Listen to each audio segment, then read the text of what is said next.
rise and shine, and happy Memorial Day. Rise and shine, and happy Memorial Day. Rise and shine, and happy Memorial Day. I'm so glad you're here. And good morning. Thank you for joining me.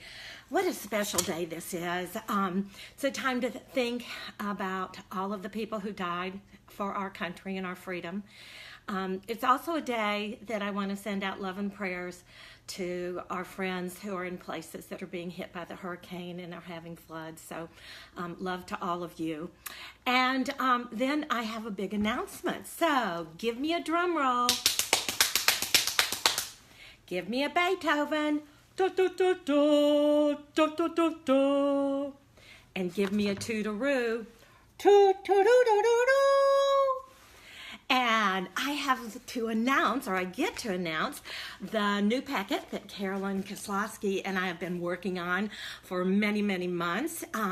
It's called the Ultimate Pre-K Center book, and it's over 250 pages with center ideas. And so I want to just talk generally about centers today, and some people like to call them learning stations. That's great. One of the best things about learning centers is they provide children with something that is playful and challenging, and those are two big buzzwords in education right now. Yes, we want to remember their four, we want to give them the opportunity to play, but we also have to challenge them. Another very important thing about centers is they provide active learning. They are multisensory, they are engaging. You get a whole lot more going to the brain when they're actually manipulating something than when they just tap and swipe. And another very critical thing about doing learning centers is for SEL, social emotional learning. And I think we're realizing that we spend a little bit too much time on academics and in front of the screen, and learning centers provide a balance to that. They encourage the executive function. There's task initiation and task completion. Children learn to work independently and self-regulate. Another wonderful thing about centers is the social interaction.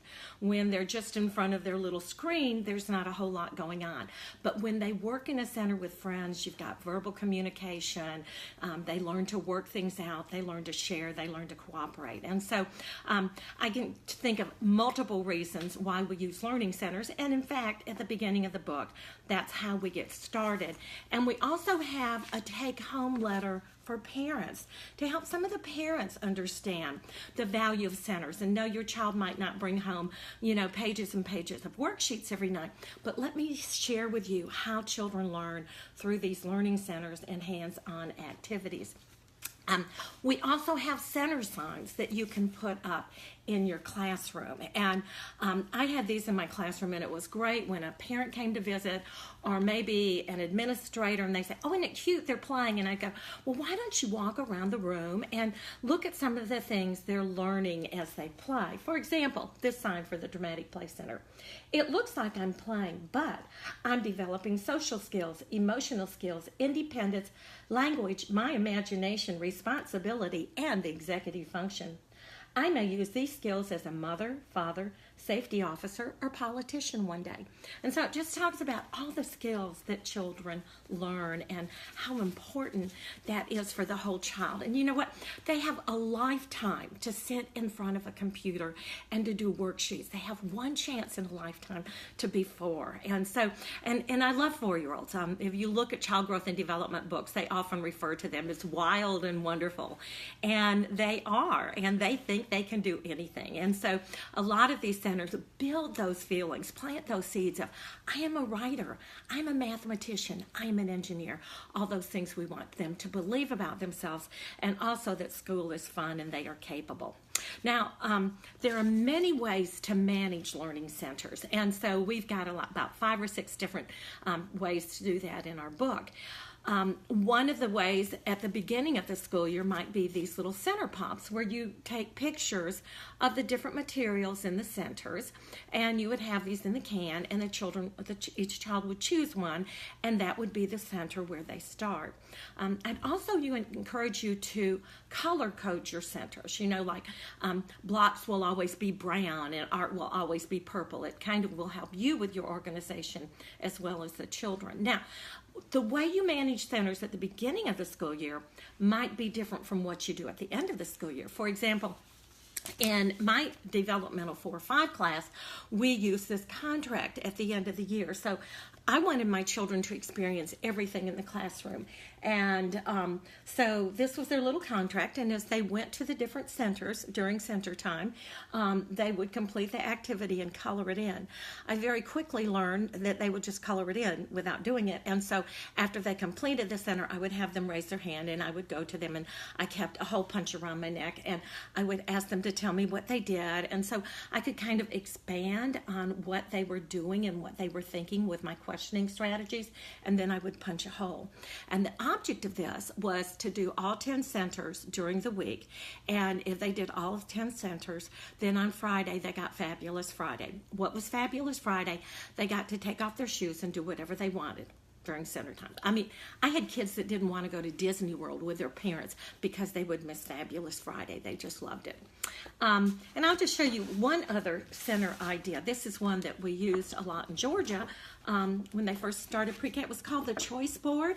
And so picture clues of all of the centers, because before children read words, they read those pictures.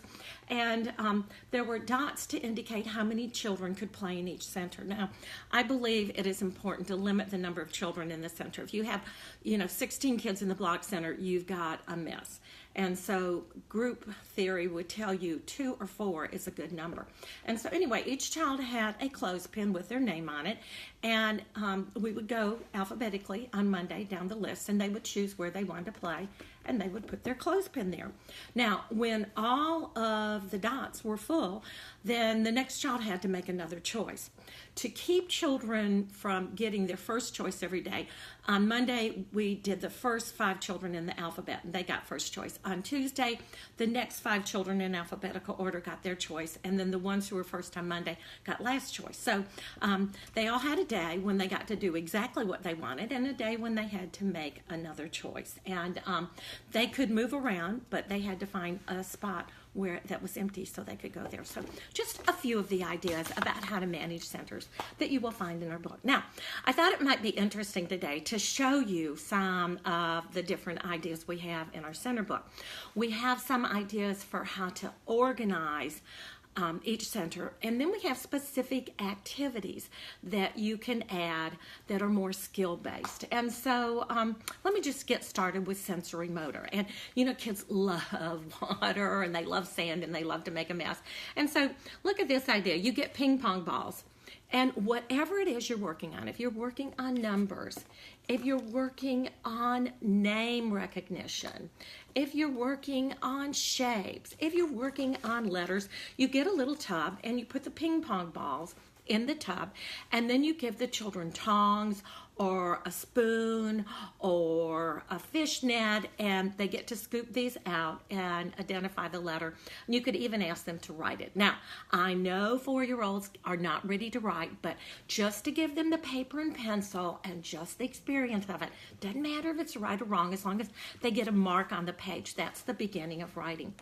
Another sensory motor thing, and you see, these things are so simple. Everything in the book is simple and easy and inexpensive, because that's what I'm all about. So you all have magnetic letters and magnetic numbers or shapes. So if you don't have a sand table, you can just get a tub, and those little plastic tubs at the dollar store with a lid are great for sensory motor materials. You can put paper confetti, you can put styrofoam squigglies, you can put salt, you can put sand, you can put oatmeal, whatever you want, rice, whatever. And with the alphabet letters, I usually use these in my sand table. The magnetic letters would go on the sand table, and then they would take the magnet and try to attract them them or just find them with their fingers. And then I had a poster with the magnetic letters near the sand table, and they could find their letter and they could match it up on the poster.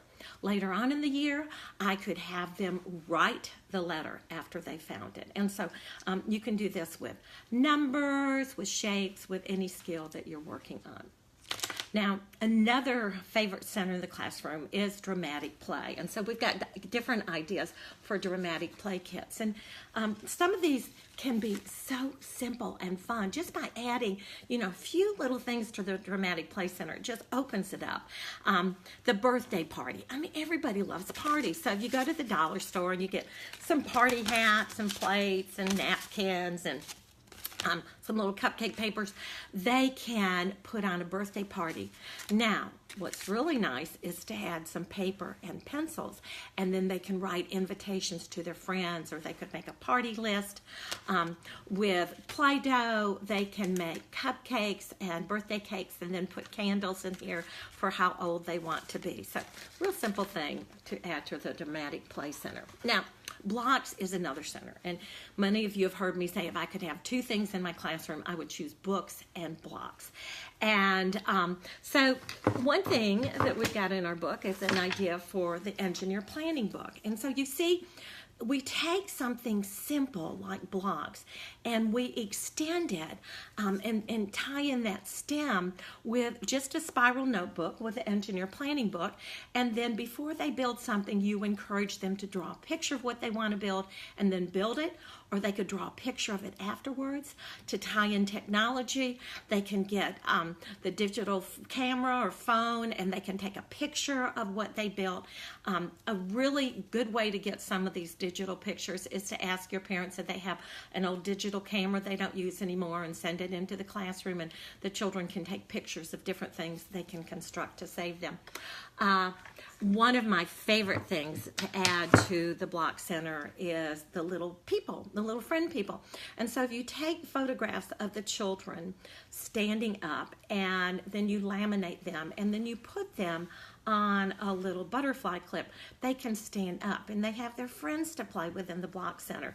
And you can see how good this is for social emotional too, that I'm part of my classroom family and there are my friends and I can play with my friends. This is another little book that Carolyn came up with that you can put in your block center I can build. And then these are different ideas of things children can build, like a wall, a castle, a playground, a barn.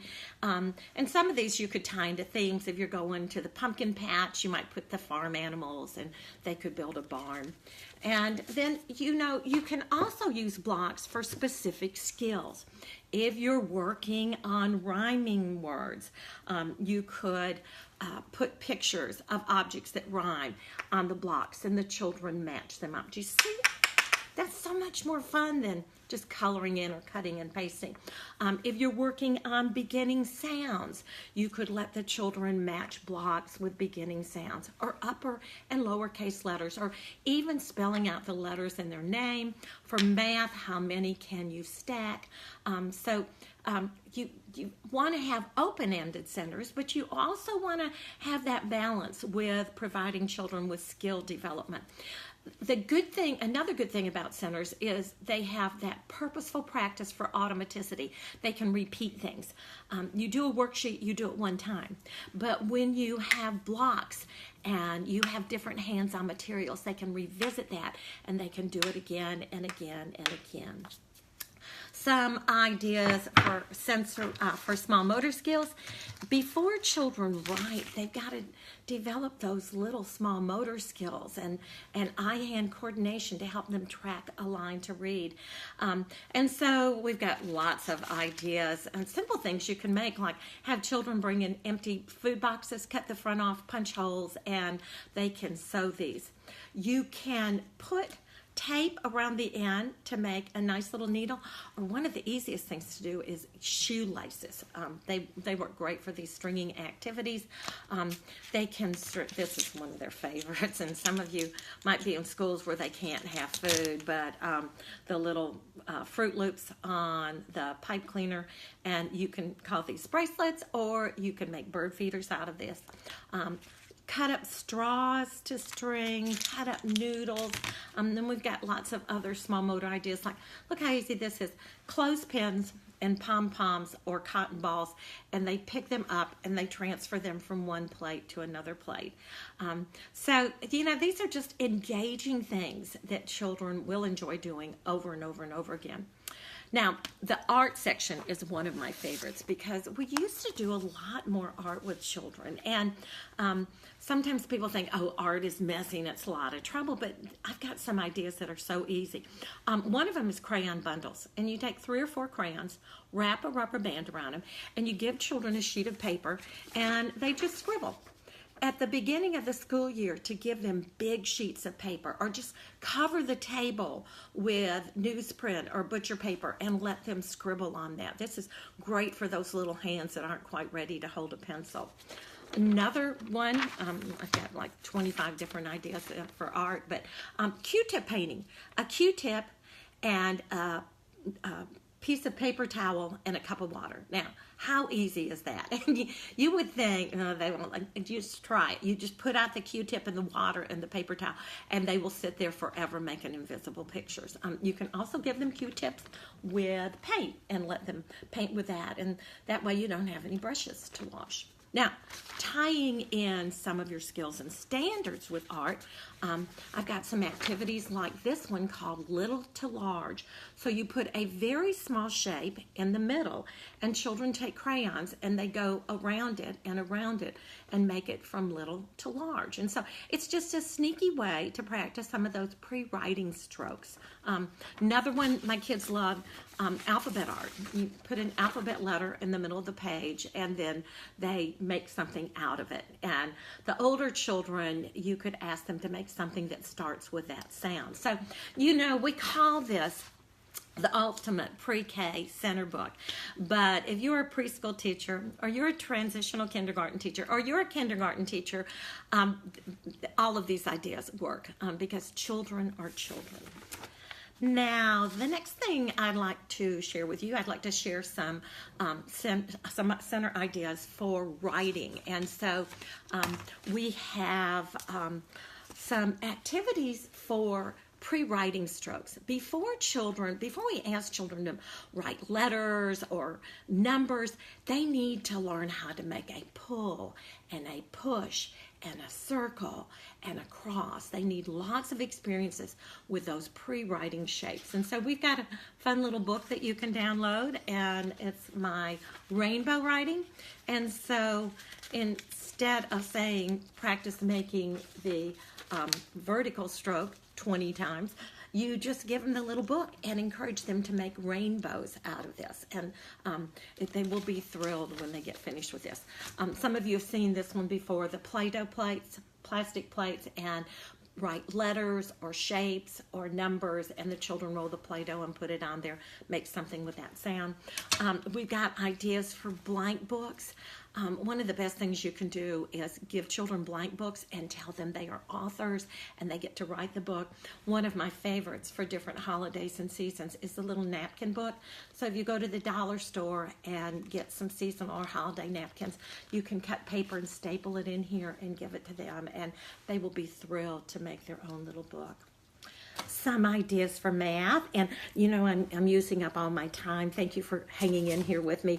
The Math Center has lots of hands-on ideas, and so this one, I know a lot of you do Play-Doh plates and Play-Doh mats. A really good way to do the Play-Doh mats is just to put the picture in a clear sheet protector. It's a whole lot easier than trying to laminate. And this one, they could roll a die and then make that many apples to go on the tree, or lots of different hands-on math activities. We've got a pattern for a cell phone where they can do their own cover, and then they could roll a die and then tap it here. They could play a game with their friends.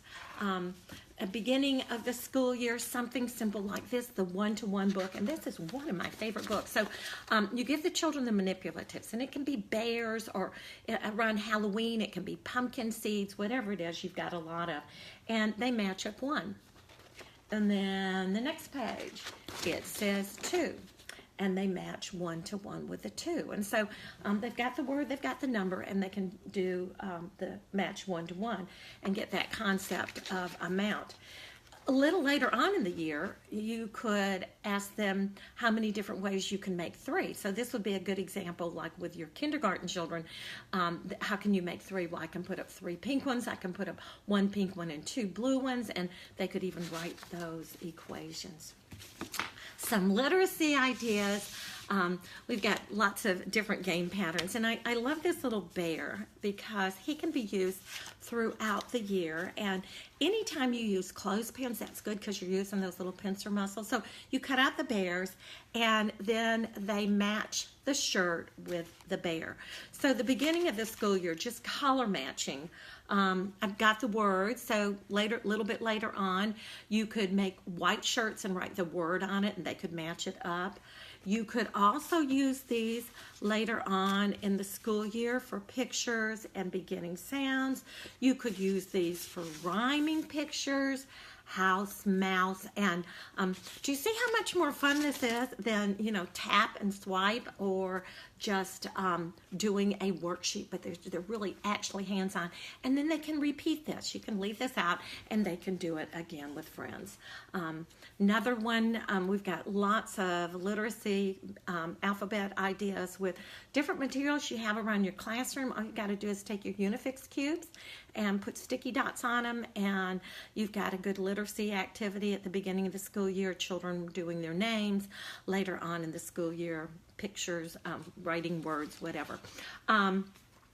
One of my favorite literacy ideas, a teacher shared this with me a long time ago. She called it the Smart Center. So she had like silly glasses and a pointer, and they got to walk around the room and show how smart they were.